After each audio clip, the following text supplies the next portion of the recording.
Hey, what's going on, everybody? Welcome to the show. On today's show, we're talking about a fun thought experiment. It's a good Monday morning conversation. And that's just to say, if you in the audience, as well as us, will be talking about it, and everybody who's joining us in the live chat, if you're building your first AI business, who's the plus one you're bringing to your party? Who's the one other human that you feel you need to round out your team of two, plus every single AI tool you feel like you would need access to? For this thought experiment, we'll just open up the game and say it's not really about, whether you have the Upstart Capital for the $200 Pro plan. You just have AI as that third multi-component of your business. So that begs the question, based on your strengths and weaknesses, based on what you're trying to ultimately achieve with this first business, who's your plus one? Who do you bring into that vital inner circle? Not necessarily to be a 1 billion valuation or, sell it, whatever, but to grow and do as much as you can with your business. So that's what we're talking about today. Today is the Daily AI, or this is the Daily AI Show. Today is April 21st, 2025. Hope everybody who was celebrating had a restful and enjoyable Easter weekend. We're back today. It's not a holiday in the States, so we'll be rocking and rolling the show today. With me is Jyunmi, Beth, Andy, and I'm Brian. And guys, I think this is a fun one. I've done a bit of research. Me and Perplexity had some deep thoughts by Jack Handy, only it was Perplexity. And we went back and forth. And I got to tell you, not only do I feel confident that I know who I would bring as my plus one, I actually went as far and found her. So not that she would agree, but this is a real person who really exists.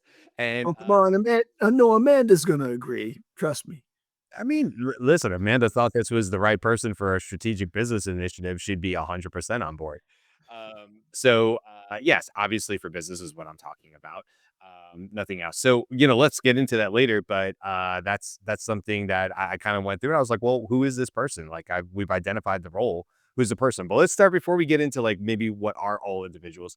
Let's talk about some of the things that we collectively, you guys individually rather, but like let's just have a conversation about what are some of the things you felt like you needed to think about in terms of like role, their job criteria, where they maybe have strengths, where you necessarily have weaknesses or gaps. Like, is that's how I sort of approached it first by saying like, well, this is what I'm good at. I do this, this, and this. However, I'm awful at this, this, and this, either because I just don't care for it or I don't want to be. And so there's some gaps in there where I feel like, oh, I would definitely need some shoring up over here because it's just not my strength. And although I could fake it for a while, I think it would be at the detriment of the growth of the company. So how did you guys think about it as you were thinking about this thought experiment today? I did the same thing. So looking at sort of the Shopify, which other companies have done, but sort of the Shopify like approach is all right. So when I think about the things that need to be done, what what can't be done by an AI, right? Like I need to prove to myself that an AI literally can't do that. And so I ended up with just the specific and not very many things that needed a human in the room, shaking hand, right? Building that kind of trust-based rapport that happens with between people who can see each other, and then that can move into an online situation for a bunch of other kind of like planning sessions or those kinds of things. So Mm, I was really pulling forward, like who do and I did a little bit in my friend group too or mm. people group, like, let's audition people to be that role. But yeah, that like I want somebody who just like you drop them in the middle of nowhere and they're the mayor of the town within 5 days, like that's who I want. Yeah, I do. My brother-in-law who just visited could fill that role if that was the main goal, mayor of the town. My brother-in-law, who's been in career army, but he has that personality, and he's the guy you want to be on like a cruise ship with because you're pretty sure if you're standing next to him that orb is gonna be good for you, and you're gonna have a good time in the ship because he will also be the one doing the breakdancing battle in the middle of the floor. when it comes time for that or the belly flop contest, that's your guy. So anyway, you said made it to town. I immediately thought of my brother-in-law, Steve Kane. So anyway, but you mentioned one thing that I thought of too, which was like a clear thing to look at. And Jimmy or Andy, what do you guys think of this too? Like, you have to think far enough in the future and go, even if it's not something AI can do today for this plus one, is it something that I think AI might be able to absorb in the near future? For instance, 3 or 4 years ago, you might have said, I need a coder. And today you would be probably, if that was your really focus, I'm not knocking on coders. There's some wonderful people who are super, super talented there. I'm just saying that as a plus one, if I had done that 3 years ago, and I didn't have maybe the foresight to see that AI was going to be able to get very, very good at coding, top 10, top 5, top 2% of all coders worldwide at that level.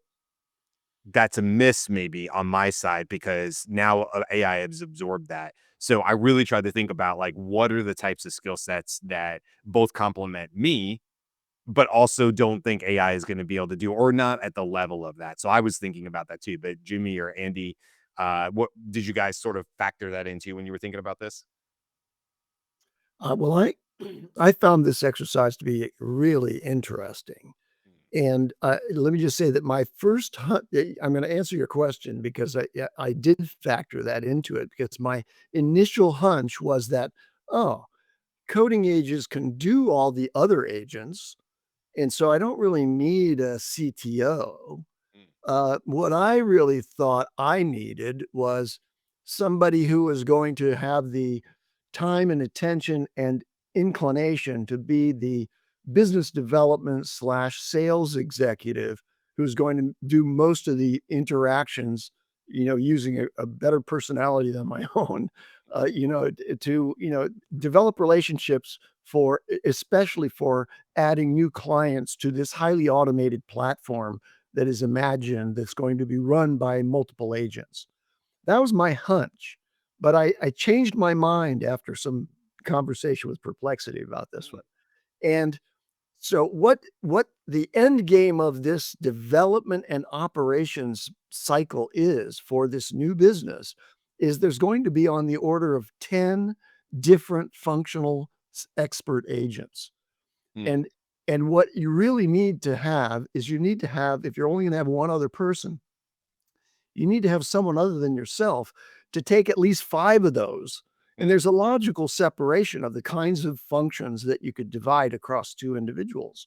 But that individual that I would bring on right away, because it's important to the development process, is gonna be an equally or probably superior technical co-founder mm, who can really both build and articulate agents, but also manage them on an ongoing basis because they're going to have to be refined in response to customer, requests, and they're going to need to be uh, monitored, with a technical understanding, not just, you're not going to be able to call up the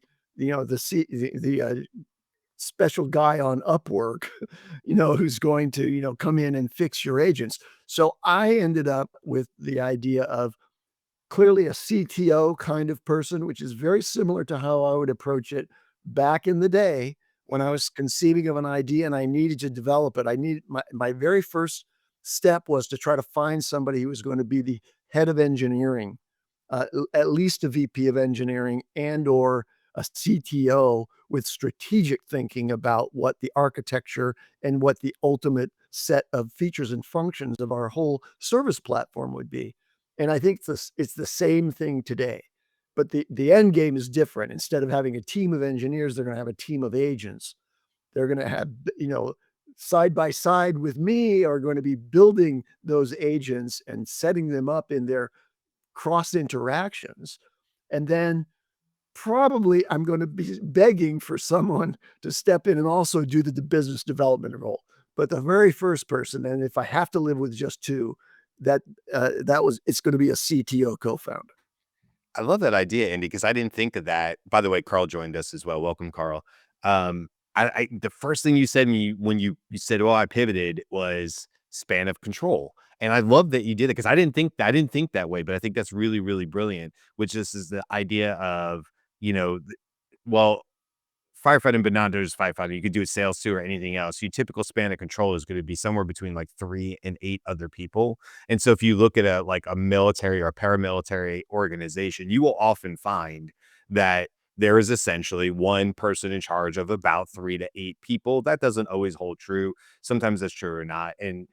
But the idea of span of control, that beyond that, human to human, I'm not taking AI into this, that it can be difficult to have, um, to still be able to move forward if you break too far past that 100 people. And I'm talking about direct reports, right? Like you wouldn't have 100 people direct reporting to one person. It would be untenable, right? So, but I love that you just took the idea of this AI agent and you said, well, that's still an expert in my organization, human or not, it doesn't matter. It's still an expert. It still needs to have some sort of span of control. So if I think I'm going to have 10 experts, then I need to divide this to ensure that I don't have to personally manage 10 and have 10 experts, AI experts reporting to me directly. Although this other person might be doing this really fundamental thing, this job role for me, that's too much on my plate to manage those 10. I think it's kind of genius. I wouldn't have thought of that. That it did. And Jyunmi, we haven't asked you, and Karl, you joined too. But Jyunmi, did you think in that role too, as far as like a span of control? So, the way I looked at this, I guess, thought experiment as a whole is I wanted to look at it holistically first. Mhm. So, in my mind, I had to define what we meant by AI business, right? So, I landed on AI first, as opposed to a business about AI. so, so I wanted to look at it and go, okay, so what makes an AI first business, whatever it's going to be. And so I think what's the most important factor when it came to looking for what I wanted my plus one to be and what kind of roles they wanted to fill. And to answer your question about the span of control, I try to lean away from traditional hierarchies. Mm. So some of the prevailing new or alternative hierarchies are now um, more spoke and wheel and clusters, cells kind of thing to limit the amount of siloing and things like that. So uh, yes, in terms of span of control, yes, that's going to be a factor because you want to be able to have those things to be a little more autonomous, right? Whether it's an agent that fulfills that expertise, or just have a way to where your touch point is uh, is minimized, what your lift is as an individual, right? Because what we're trying to do here is what kind of lift in an overall business can be accomplished by an AI. Give it agentic ability, give it decision making, those kinds of things. Um, so when I looked at it, I was like, okay, we're going to go AI first business. We're going to break down what I need the AI to do for me. We've talked about the $1 billion evaluation. How can I actually accomplish that? So, whatever the idea of the business is, whatever that core business is, I want to build it so it can use the abilities of AI, Mhm. and that's the way I wanted to approach it, as opposed to um, where could AI fill in, right? So, what can I build with AI? What are the capabilities of AI? Because it's always going to get better. Can it, you know, what can it do for me? I guess. So, when I looked at who my plus one was going to be, I realized that I didn't necessarily need a a single person. So the role of the additional plus one is to be the other side of the coin. You're on one side, they're on the other side. You want someone who can support any weaknesses, fill in any gaps that you might not have. And that's great thinking.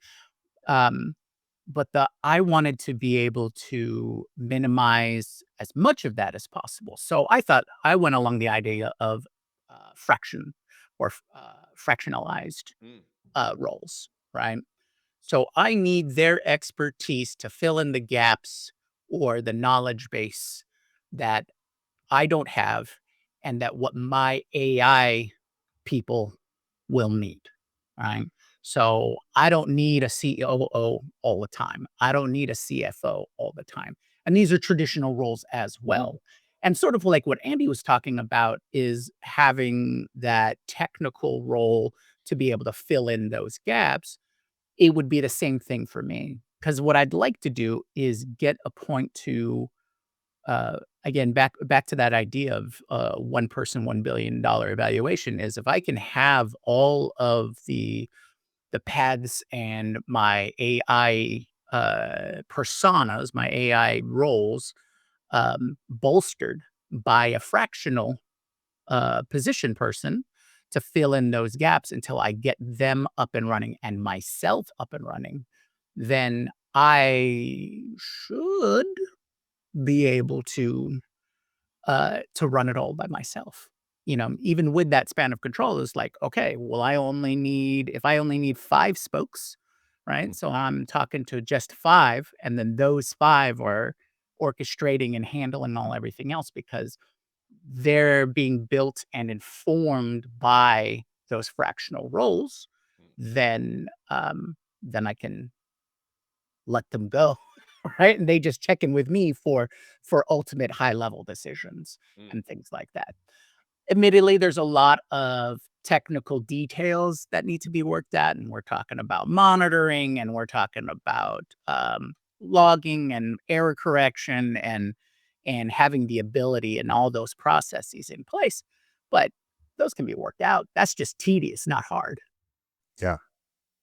That's a good way to think about it. I mean, the fractional side of it, I wouldn't have thought of that either.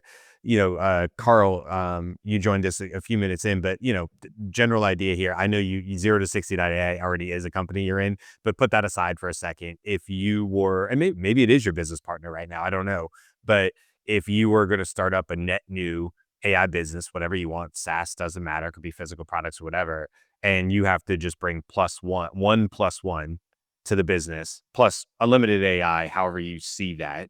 Um, how do you go about thinking? We've already talked about a little bit. I think as you came in, we were talking about like sort of ensuring that it's future proof towards AI. Like maybe a high tech coder isn't going to necessarily be your plus one because those roles that role might be able to be handled now by AI or whatever the case may be. So how did you think about it? If you looked at this thought experiment, how did you think about it?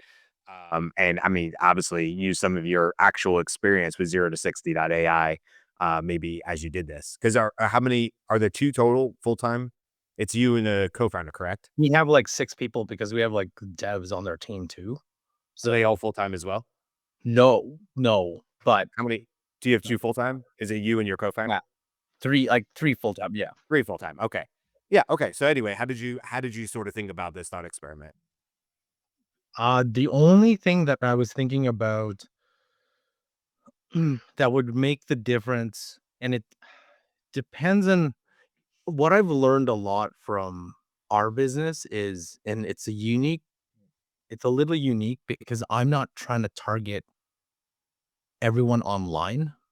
Like we literally go to offices and sit with people and do discoveries in person. So if I wanted to do this on like have a bigger, like I guess more reach outside of that, then I think what I would still honestly, my business partners like my co-founders like so instrumental in all of this due to the fact of literally business development, like pure business development. And it's different because this person can literally connects us with like all the CEOs, all of them, because he knows them all. And then from there, we get the referrals and we branch out and so on.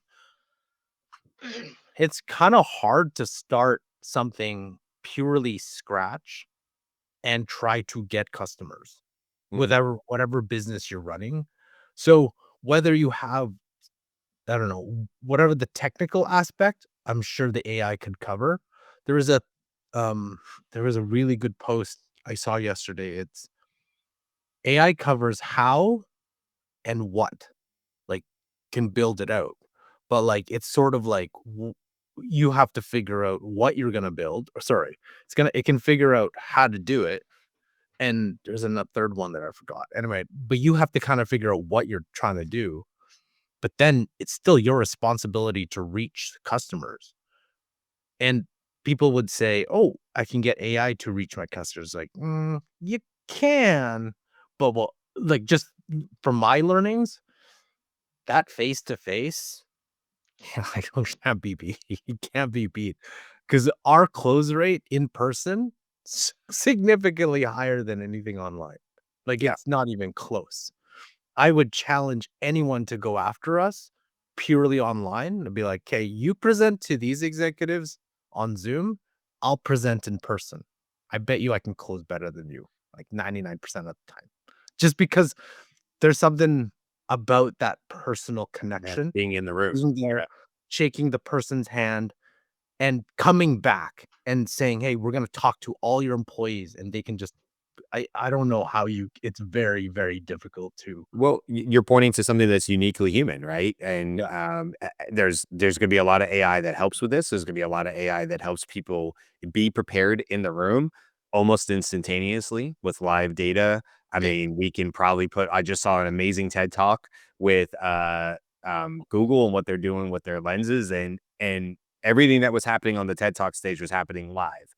It, everything from translation to she had looked at a bookshelf and it remembered what book was on the bookshelf. It remembered where she had last put her key fob. It remember, you know what I mean? Like these things were happening live, right? It's a cool TED talk. You guys should go check it out if you have it. But it was more like a sponsored demo, which was less TED and more like product thing. But anyway, my point to it is she was just wearing glasses, you know, like much like what Andy has on right now. And she had a heads up display, and you can imagine now a room full of people who have this ability. That's not necessarily a bad thing, but it definitely doesn't still, even though people might have these heads up displays and have instantaneous knowledge. Oh, Karl just said this word. And or I'll use Andy. Andy just said this word and I don't know what it is. And I want to discreetly get caught up on whatever big word Andy just used in the room, but I want to do it discreetly. Is there a way for me to do that? And continue the conversation so I feel, I feel educated to continue that. So all that's yeah, smart. But all of that, right? Karl still doesn't replace being in the room. You might have smarter humans in the room, but there's still going to be something about the handshake and, AI doesn't have it solved and probably would not have. That's a human to human connection. So Yeah. I definitely agree with you. That's like a huge part of it. And it's similar to where I said at the very top of the show before you came in that I went as far as to define the role and then actually try to go find somebody. And I said as a teaser at the top, I said actually found somebody that I think would be on paper, obviously, might be a good counterpart to me in terms of a business. So you guys have said a lot of the same things I have, so I won't rehash too much. But the role that I actually found, just based on me, anybody that's watched the show for a while, you guys obviously on the show with me, you know my personality at this point. I can get in the clouds very quickly. I have big ideas. I like to stay there. It's fun for me. It's not super practical all the time, but I've always said that like the perfect job for me is that I just walk in as a consultant. I give that business $10 million ideas. They stand up, standing ovation me, and I walk back out the door and I go, great, good luck. Tell me in 6 months how that all went with my $1 million ideas. And they love to pay me. And then I just go on to the next company and I tell them all the great ideas they're missing. Right. So that's where I like to live, but it's not super functional as far as like building a business. I need somebody who brings me back, who's grounded. And also, Karl, you pointed at something that I definitely thought I needed, which was somebody that had the ability to go build ecosystems, that go build connections, was good at that, had experience in that area. Because it's just not something inherently I do have experience in, nor do I. I mean, I love human human interaction. I love being around people. I am an extrovert, but I don't have the experience. Not that I couldn't. I don't have the experience to maybe go build these diverse connections and make the right connections, kind of like you were saying, Karl. So the role that as Perplexity named it was partnership and ecosystem builder. What they do, they forge deep strategic partnerships with other companies, organizations, and communities, negotiate complex deals, alliances, integrations that require trust, long-term vision. I should say, by the way, I had to use one of the examples it brought to me as just sort of something to frame this around. And that was a SaaS idea about ethics in AI. and doing a certification around that because it said ethics in AI will grow to a $7 billion business potential by like 2027 or something like that. And so I said, okay, we'll just grab that idea just to anchor this a little bit. So if you hear some of the things about like ethics or something, that's why that's coming into it. Why they're hard to replace. High stakes negotiation, trust building, navigating organizational politics are deeply human and resistant to automation. AI can assist with research and outreach, but the subtle art of partnership, reading a room, finding mutual wins, and building trust remains human. So that was a lot of what they said. And then I said, okay, well, how does this look like? Because I don't want this person to be replaced. Like, what would their role be as the company grows? So then it said, okay, for that role, early startup, 0 to 1 year, less than 10 customers. Their key responsibilities are things like niche alliance cultivation, onboarding 3 to 5 strategic anchor partners, ecosystem building, creating joint case studies of partnerships, such as how Partner X reduced algorithmic bias by 40% using our certification, trust infrastructure development, designing a partner scoring system to evaluate potential collaborations, alignment with your principles. And then it gives some success. Then as we get into growth stage, 10 to 100 customers, vertical market expansion, revenue generating partnerships, ecosystem governance. There's some metrics there, such as 30% of revenue from partner channels, so on and so forth.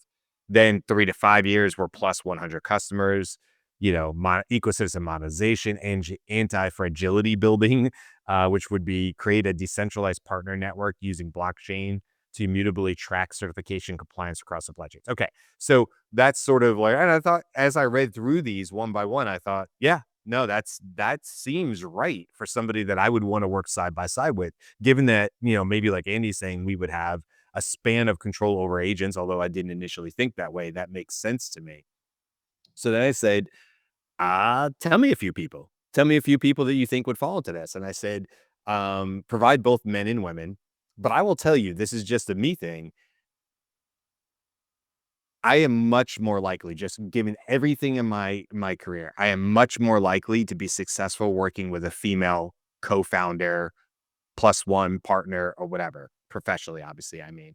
But that is my history. Like, I have always done better when my superiors, no shame to my current boss, Jake, but I've always done better when my superiors have been female leaders and stuff like that.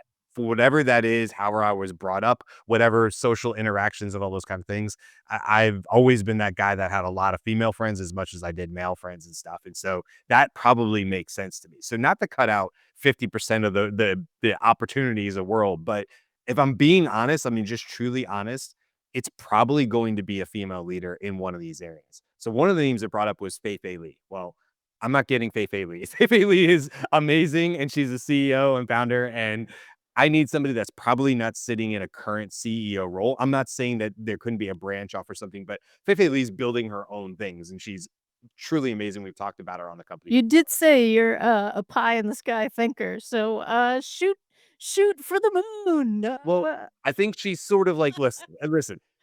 Do I want to start a company with Faith A. Lee? Sure, I do. But like, is that Well, possible based on what she's doing? I don't well, know. so it brings up a good topic, right? Because are we just talking about this from our perspective, or are we finding someone who also wants to find us? Because for me, the Feifei Lee wouldn't pass that test, Yes, right? I agree Like, with you. I agree. that's interesting. Yeah. So I'll bring up the person. It was just funny because like someday I feel like at some point we should just interview her on the show. But then that's just a weird topic of like Brian picked you. Like, wait, what? That's like this seems like there's a lot of pre-context that would have to be discussed about this show. Because it gets creepy quick, I think. The Like creep factor is definitely a risk here. a risk. Absolutely. But here's my point to it. I mean, if you look at what Leslie Vitrano Hugh Bright has done and what her track record is, she's currently the global IT channel chief at Schneider Electric. But she came up in a search result at a Perplexity. I didn't have time to go dig deep into everybody, but I'm trying to bring her up here on the screen. Here we go. But she's a 15-year Schneider Electric veteran who was previously director of global IT channel strategy and innovation. Um, and she talks about like how they've grown their partnership and stuff like that, partner focus. Anyway, I won't get into it or whatever, but doesn't mean it would work, right? It's just like, oh, I was curious to put like one person, Craig knows her. That's awesome if you really Already 1 degree of separation. right. It's wild. Maybe don't bring this to her, or maybe show her the whole show is what I would say. Watch the whole show, Leslie. Don't clip it and be like, just come in where Brian starts talking. That's not what I need right now. I'm not looking for that kind of reaction. So anyway, I just thought it would be fun. I thought like, oh well, what if this was? What if I had a really good idea?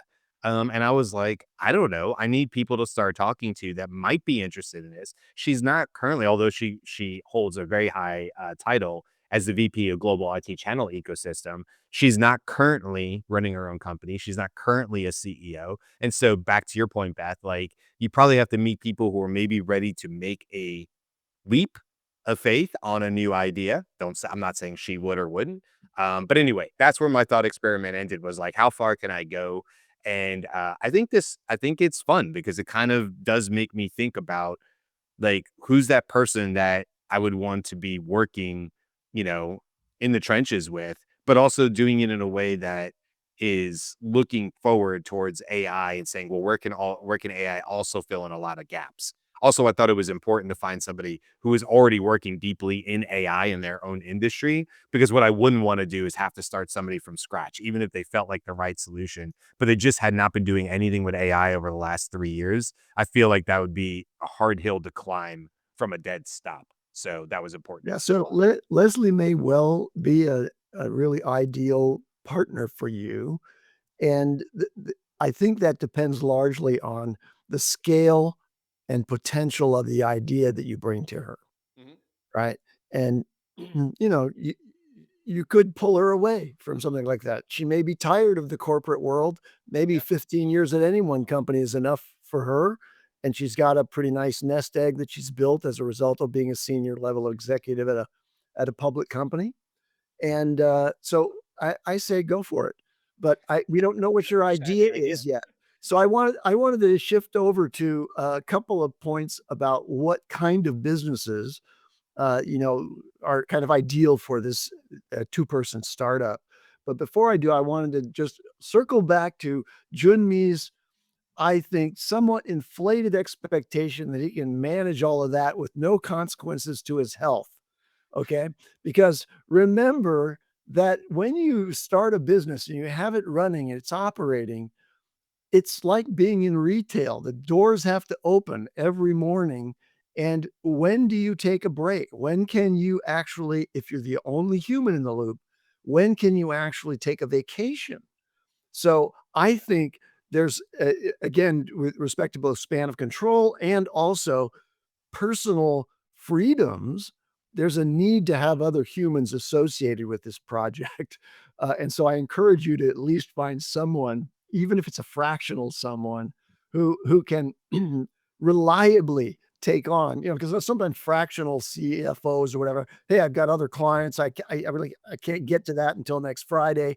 But I'm talking about real time 24-hour operations of, say, an e-commerce business or some other business that's operating around the clock. You need some other people. So 100%. I think I'll I'm jump gonna, on there. I gotta push back. I gotta push back a little bit. All right. So the point is to minimize the amount of lift that you do and have that lift by AI. Is it there right now? Probably not. But that's the idea for the AI powered business or the AI first business, right? Is to be able to fulfill those roles so that those kinds of processes are in place. And this is where the checks and the balances all come in and whatnot. Um, so the way I look at it is I'm building up those processes so that I don't have to do them myself, right? Because you want to move yourself from founder idea person to your team of implementers so that you just check in with the implementers every so often on your schedule. Now, is that going to take a lot of development? Absolutely. But that is the intent and the goal, because who wouldn't only want to work 2 hours a day? I'm just saying. And listen, I think that's a solid point too, Jimmy. I think that's a solid point. And I just want to call that out really quick before we go back over to Karl.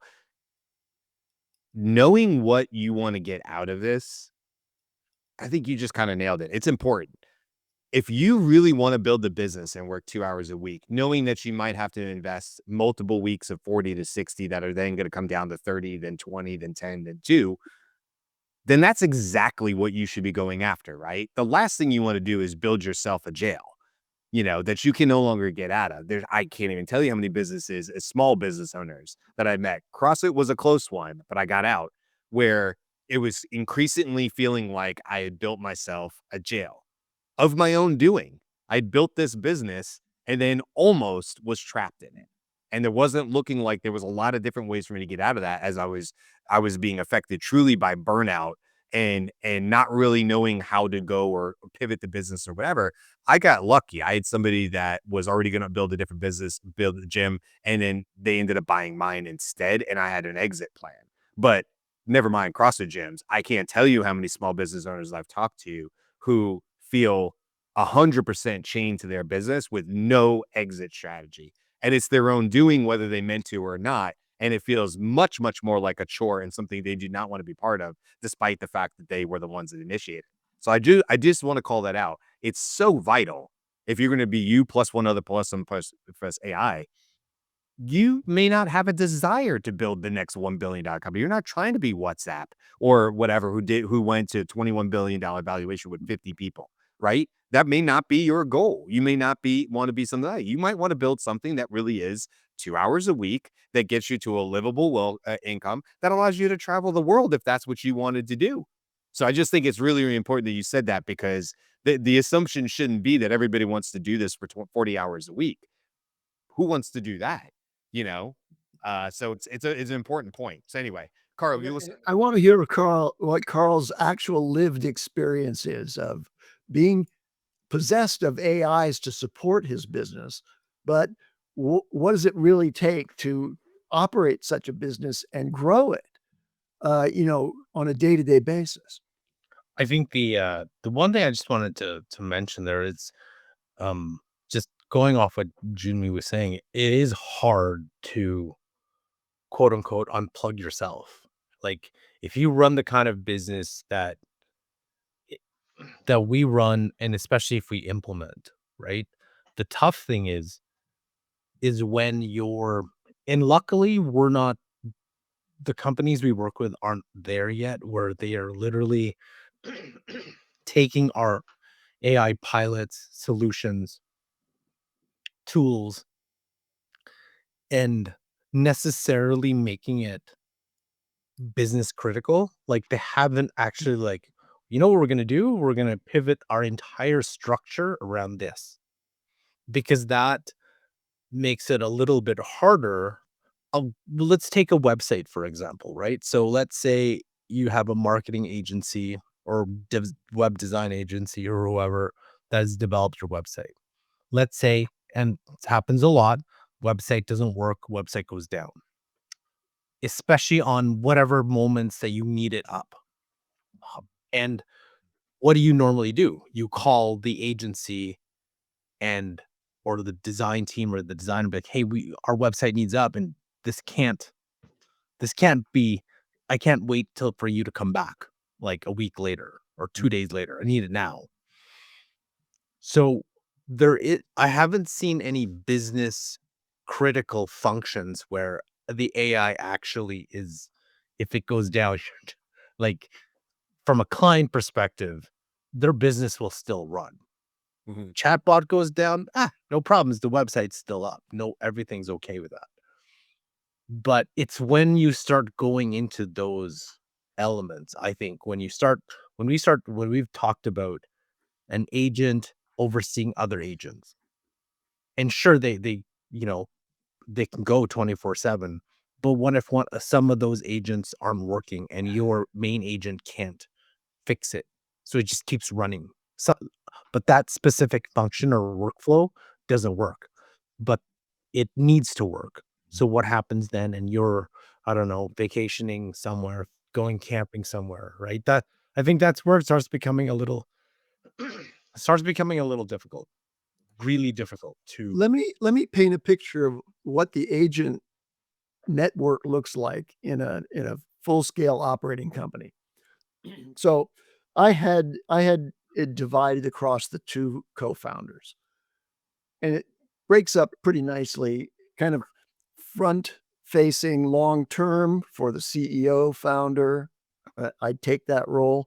And then for the technical co-founder, a lot of operations and support and development functions.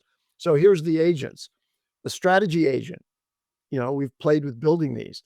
Financial management agent, right? It's doing accounting and financial reporting and financial analysis, tax preparation, all of those things, do those things. There's a calendar that has to be met. Regulatory agencies have to be, handled with compliance and so on. So that agent, the CEO has to be watching after that one carefully to make sure it hits all the marks. Then you have sales and marketing agents. Those are slightly different functions, but those are the ones that are going to be important to revenue generation. And so the CEO founder is going to take care of those agents. And then there's the legal agent.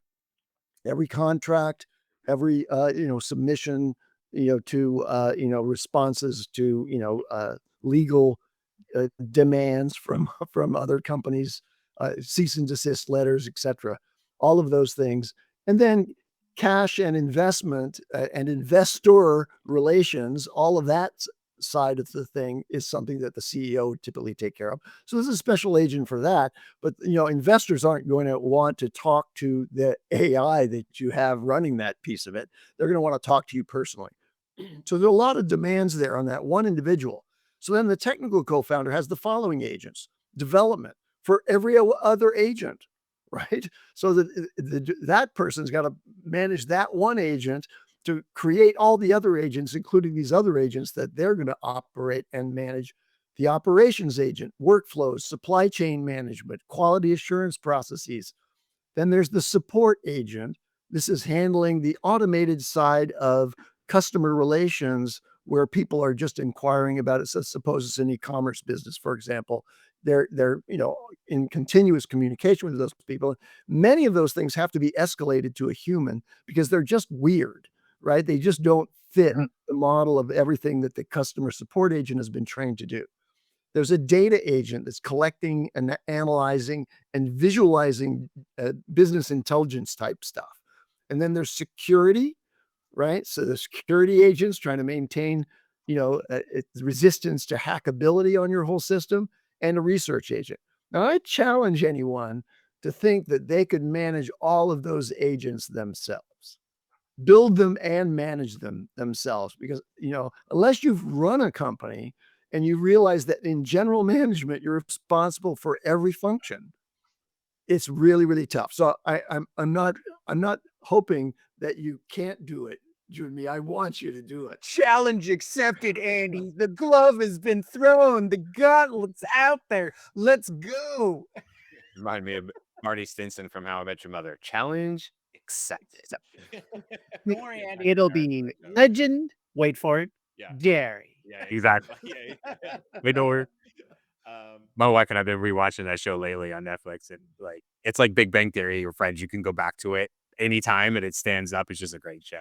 Hey, I did want to bring up this article that is sort of like. By the way, this is mid July, or July rather, of 2023. So not like a yesterday article in AI speak.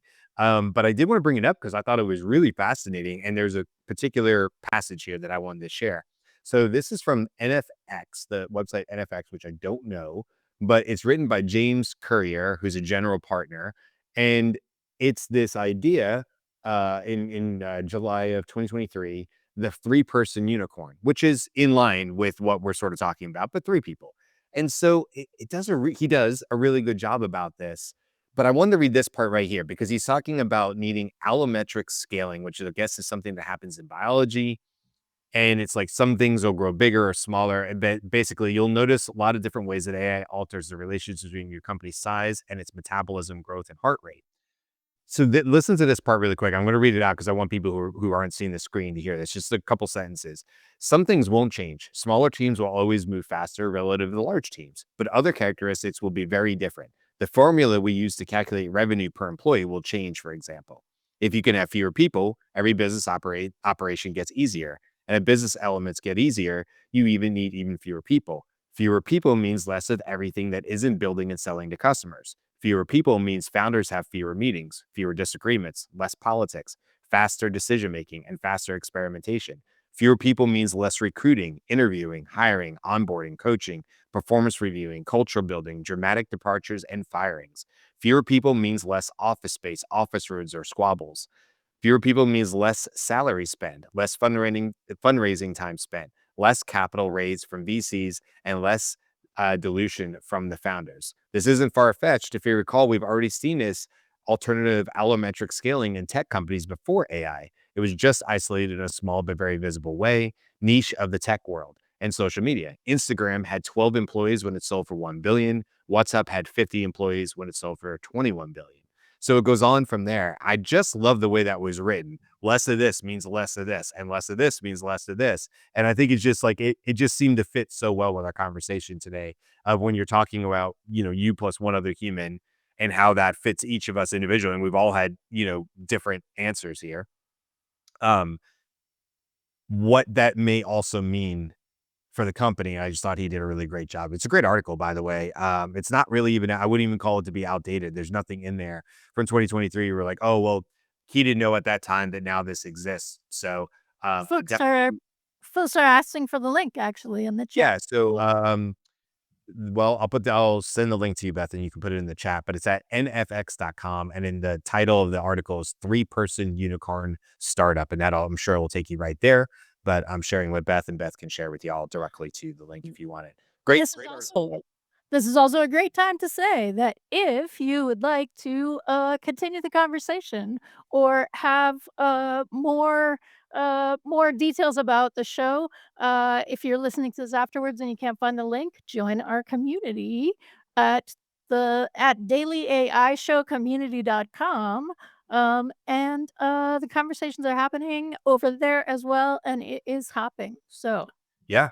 And that as well as joining the newsletter, because a lot of times these, like we'll share these links and make sure they go out in the newsletter. Both are great resources for you guys. If you want to join the newsletter, it goes out every Sunday morning at 8 a.m. and you can sign up by going to the dailyaishow.com.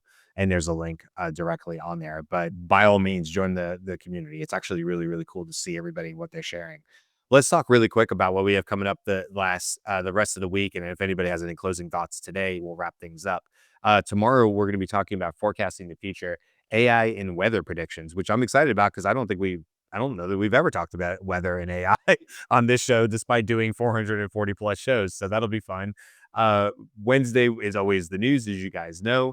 Thursday, we'll be talking about 7 AI rollout mistakes that sink your strategy. So that Thursday show is really kind of linked pretty well to today's discussion. And so you can almost think of Thursday as being sort of a continuation, not the same topic, but that one's going to be really good.